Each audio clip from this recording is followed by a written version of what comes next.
Thank you sir.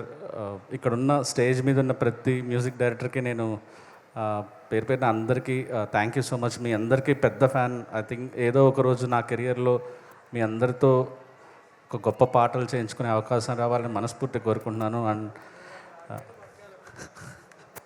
అంటే నేను direction చేసిన కానీ ప్రొడ్యూస్ చేసిన సినిమాలు కూడా అనొచ్చు.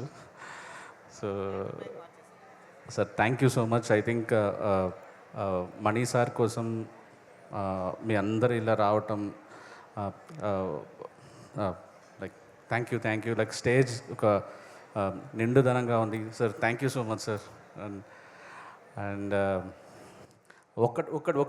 ఈరోజు ఒకటి చెప్దామని క్లారిటీగా.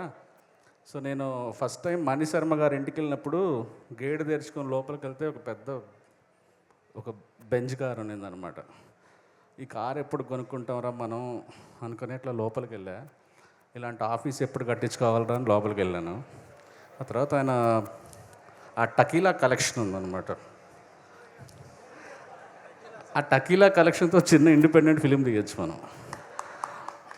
ఆయన నేను హార్మోనియం దుమ్ము దులుపుకుంటుంటే వీడు ఛాన్స్ ఇచ్చాడని చెప్పారు. అసలు అర్థం ఉందా సార్ అసలు దీంట్లో? అసలు ఎందుకు సార్ ఇలా చెప్తారు?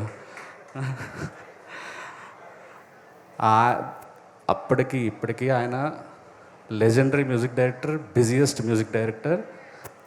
సాయి రాజేష్ వెళ్ళి అడిగింది, సాయి రాజేష్ దుమ్ము దులిపాను ఆయన ఏ సెన్స్లో చెప్పారంటే మెలడీస్ అడిగాను. సినిమాలో 7 పాటలు ఉంటే 7 పాటలు నాకు మెలడీస్ కావాలి సార్, మేము మిస్ అయిపోతున్నాము. దాదాపు మీరు ఈ 5-10 ఏళ్లలో ఫుల్ ఫ్లెడ్జ్డ్ ఒక లవ్ స్టోరీకి అన్ని పాటలు మెలడీలు ఇవ్వలేదు మీరు, నాకు మెలడీలే కావాలి, వేరే పాట వద్దు అని ఆయన రిక్వెస్ట్ చేసి చేయించుకున్న సినిమా ఇది. అంతేగాని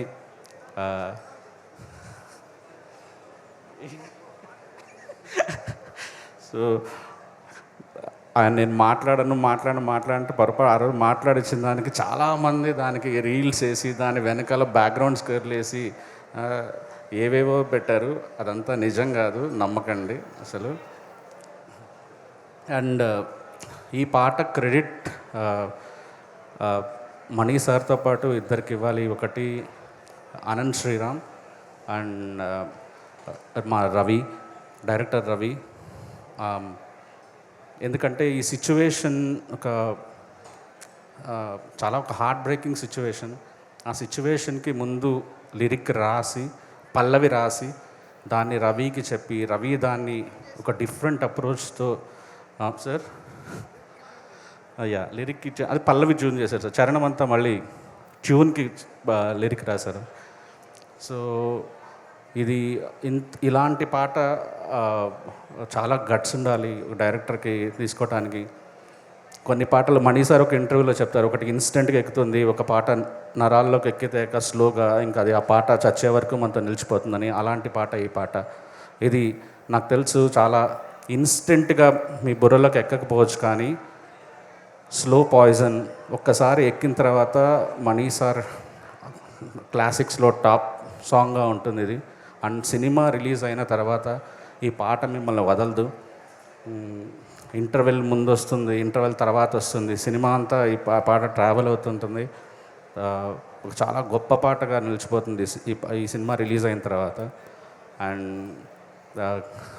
నాకు కిరణ్ గారి పెర్ఫార్మెన్స్ ఈ సాంగ్లో నేను చూస్తున్నప్పుడు, అంటే ఫుల్ సాంగ్ నేను చూపించలేకపోయాను అసలు.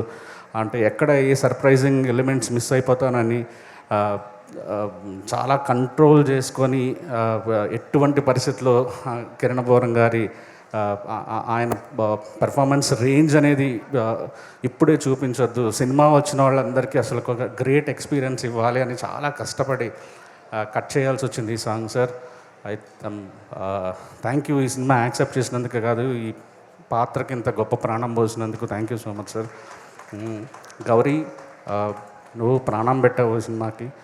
అండ్ చూడగలుగుతున్నాను ఈ సినిమా అంతా స్టార్టింగ్ నుంచి ఎండ్ వరకు చాలా రకాలుగా నీ చుట్టూ నడుస్తూ వెళ్తుంటుంది కదా.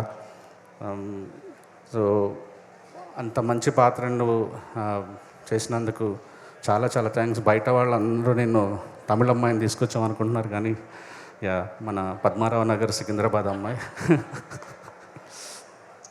తను మంచి సింగర్ కూడా. అప్పుడప్పుడు చరణం నుంచి పాట మొదలు పెడుతుంటుంది, అంటే నేను కూడా సింగర్ అని చెప్పటానికి. And thank you. 100 కోట్లు కొట్టకపోయినా అందరం మనసులో గెలవాలని కోరుకుందాం. Thank you.